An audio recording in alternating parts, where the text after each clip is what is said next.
All right, good morning, my friends. This is Mr. Walsh. I'm going to be reading you your Unit 2, all 13 test. Assessment has three parts. Part 1 is just our knowledge of the text. Part 2 is applying that knowledge to all 13. And then Part 3 is going to be applying that in the new text. So I'm going to start from Part 1. Make sure you're going along with me. You can see it on the screen here, but you're going to make sure that you're following along to the best of your abilities. If you need to replay things, whatever it is, that's fine, but please follow along. Do your best to answer these questions based on your understanding of the book, all 13. Who are the wild boars? Question number 1. Who are the wild boars? A team of young soccer players from Thailand. B, a team of young baseball players from Thailand. Or C, a team of professional tennis players from Thailand.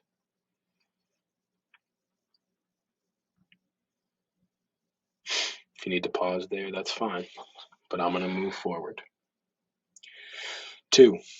What did the 13 wild boars decide to do at the start of the text? A, they decide to throw a surprise birthday party for Night. B, they take a cave exploration trip. Or C, they practice hard and win a soccer match. 3. What final solution does the rescue team use to successfully rescue the boys from the cave? What final solution does the rescue team use to successfully rescue the boys from the cave? A, they drill a hole on the side of the cave and the Navy SEALs use it to retrieve the boys. B, they sedate the boys and professional cave divers dive them out. C, they wait for the rainy season to end and the boys walk out of the cave. Remember, you can pause this at any time. I'm going to continue to move on. Number 4. What is one result of the fame and popularity of the boys? What is one result of the fame and popularity of the boys? A, they become internationally famous and move to Hollywood. B, they become monks for the rest of their lives. Or C, their situation raise, increase awareness and reform for stateless people of Thailand.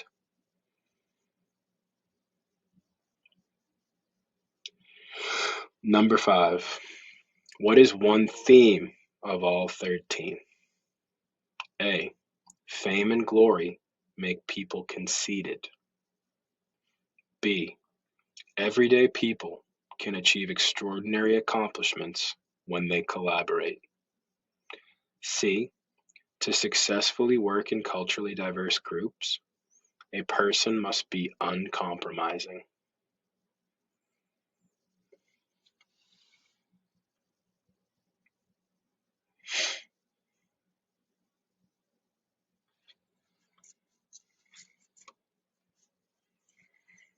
We're going to move on to the short answer questions. So if you're still unsure about some of your multiple choice questions, I would pause and I'd go back through. But if you're ready to go, I'm going to start with number 6. What is the definition of text features? You may use your own words. Text features are, and then you're going to fill in the blank right there. You have plenty of room to do so. So what is the definition of text features using your own words? And then you tell me what they are underneath.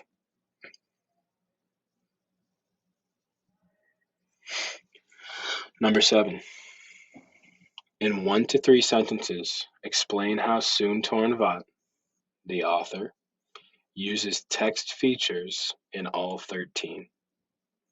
There are many possible answers. An example of text features in all 13 is blank. And then you're going to tell me Soon Tornvat uses text features to do what? So you need to fill in the answers there. In 1 to 3 sentences, explain how Soon Tornvat, who is the author, uses text features in all 13. There are many possible answers. An example of text features in all 13 is Soon Tornvat uses those text features to do what?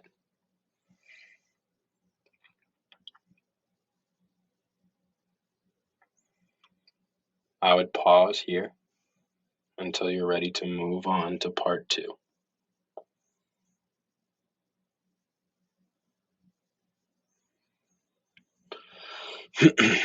As soon as you're ready for part 2, we'll be getting started. Read and annotate the following 2 excerpts from all 13. Then respond to this prompt. So you're reading and annotating, and then you're going to respond to this prompt. What is the mood of these sections, and what craft moves, imagery, diction, cliffhanger, etc., does the author use to create this mood? What is the mood of these sections, and what craft moves does the author use to create this mood?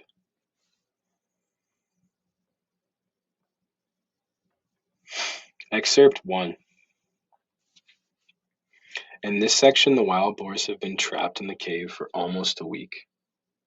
They are dealing with hunger, and their bodies are being impacted. June 30th, 2018. The wild boars are starving. They are grateful to be able to fill their bellies with water, but it doesn't stop the gnawing hunger. The water flowing through the cave has become much clearer now, so they simply drink straight from the stream. The only upside of not having any solid food is that now they don't have to deal with solid wastes either. For the first couple of days, the boys had crossed the water that surrounded their gravelly perch to go to a bank on sand on the other side of the chamber to take care of, quote, business. Now they just pee downstream. Even so, the enclosed space makes it impossible to escape the stink of human waste. The boys have all started to lose what little body fat they had to begin with. If they go on much longer without food, their bodies will begin burning muscle. Any longer than that, and their internal organs will begin to shut down. Their bodies will put up their last reserves into keeping their hearts, brains, and kidneys going. Once these vital organs start to suffer, death is not far behind.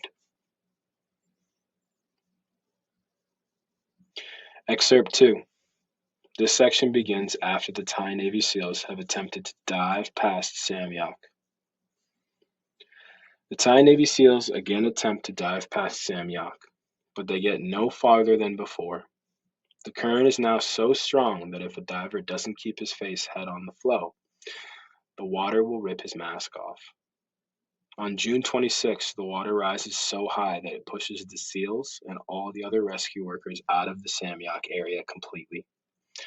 Vern emerges from the cave, muddy and discouraged. He tells his partner Tick that he's worried the operation is going to end very badly. The SEALs have no shortage of determination and physical strength, but the fact remains that they don't have the equipment or experience to dive in caves. That afternoon, he lays out the horrendous conditions to the mission leader, Governor Narangsak. The water is cold, the current is strong, and the visibility is so low that it's like trying to dive through a vat of coffee. There are only a handful of people in the world who can dive in water like this, and they must bring those people to Dam Luang immediately. Vern tells the governor, "Sir, you have one last chance at this rescue, or the boys will die." After reading that section and getting your thoughts collected, you need to answer this question below. You must use evidence from the excerpts above, but you can pull in evidence and ideas from other sections of the text. What is the mood of this section, and what craft moves does the author use to create this mood?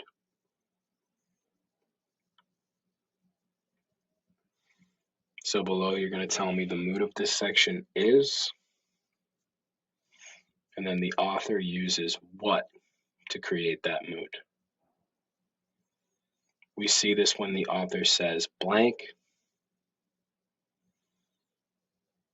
This means what? The author also uses blank to create the mood. We see this when the author says this. And then this means what? And you have to explain that to me. So take your time. Reread the question if you need to. But what is the mood of this section? And what craft moves does the author use to create this mood? Pause here until you are finished and ready to move on to part 3.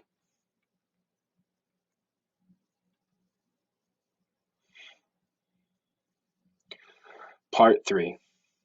Application in a new text. The excerpt below is from the beginning of the Young Reader's edition of The Omnivore's Dilemma by Michael Pollan. In this section, the author discusses the impact of high-yield corn on George Naylor's grandfather. When you're done, you'll consider how the text features strengthen the author's argument.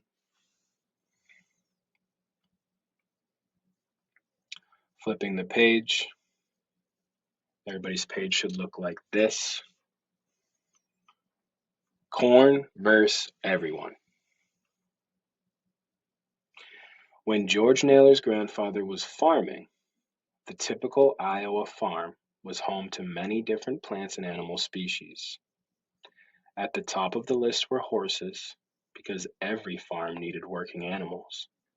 After horses were cattle, chickens, and then corn. After corn came hogs, apples, hay, oats, potatoes, and cherries. Many Iowa farms also grew wheat, plums, grapes, and pears.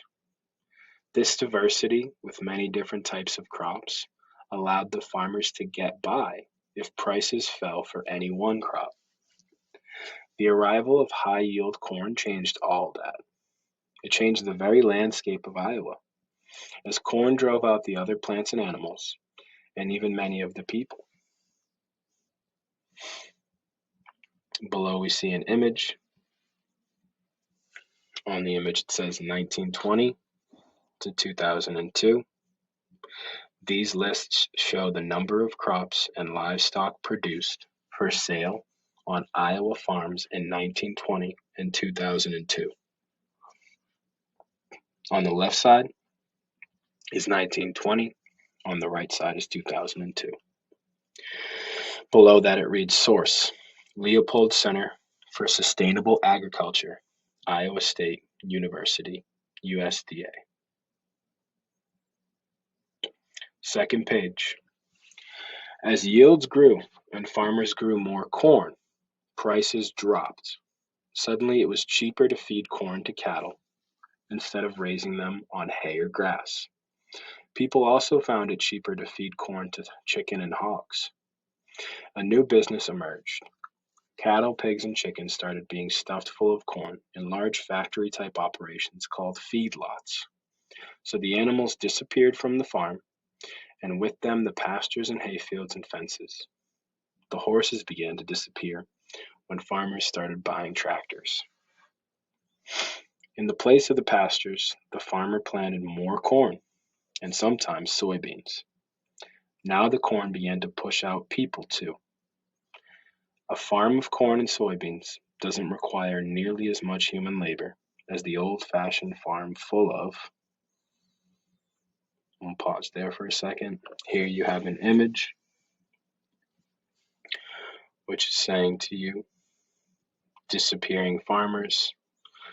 Farmed area in 1950 is on the top left area. Farmed area in 2000 is on the bottom. The number of farming-dependent U.S. counties decreased between 1950 and 2000.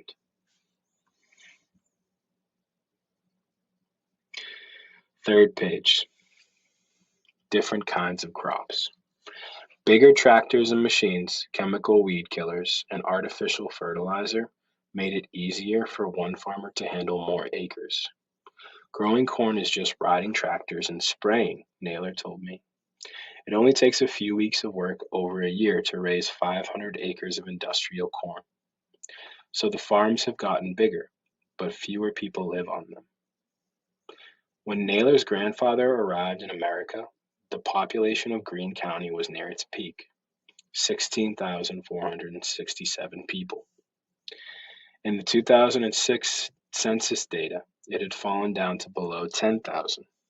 The town of Churton, in the center of the county, is like a ghost town. The barbershop, a food market, and the local movie theater have all closed in recent years. The middle school has so few students left, it can no longer field a baseball team. It takes 4 local high schools together to field a single football team, the Jefferson, Scranton, Patton, Churton Rams. Just about the only business left standing in Churton is the Greene Elevator, the tallest structure where corn is stored before it is shipped elsewhere. The elevator stands at the far end of town like a windowless concrete skyscraper. It makes the money because people or no people, the corn keeps coming. More of it every year. These first 2 are going to be multiple choice questions, and then you'll have an open response about this new article we read. Number 9. Which statement does not describe how the landscape of Iowa has changed? A. The variety of crops and livestock produced has diminished. B. More people have opened farms to grow corn. C. The population has decreased. Which of those statements does not describe how the landscape of Iowa has changed? 10. Reread this excerpt from the text. Second page. So the animals disappeared from the farm, and with them pastures and hayfields and fences. The horses began to disappear when farmers started buying tractors. What is the impact of the diction or word choice disappeared? What is the impact of the diction or word choice of disappeared? A. It creates a mysterious mood. B. It conveys the author's disappointment in farmers. C. It emphasizes the impact corn has had on the land.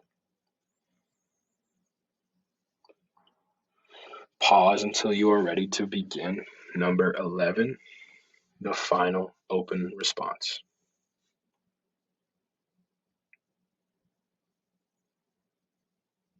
Number 11. Answer the question below to the best of your ability. You may use the passage and knowledge organizer to help you answer. How do the text features strengthen the author's argument? How do the text features strengthen the author's argument? The author's argument is blank. The text feature used is blank. We see this when the author writes blank. This strengthens the author's argument because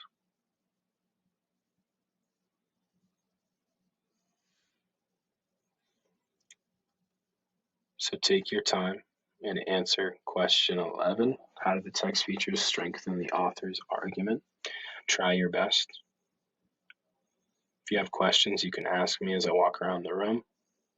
Otherwise, once you're done, flip it over, put your name on it, and you're all set.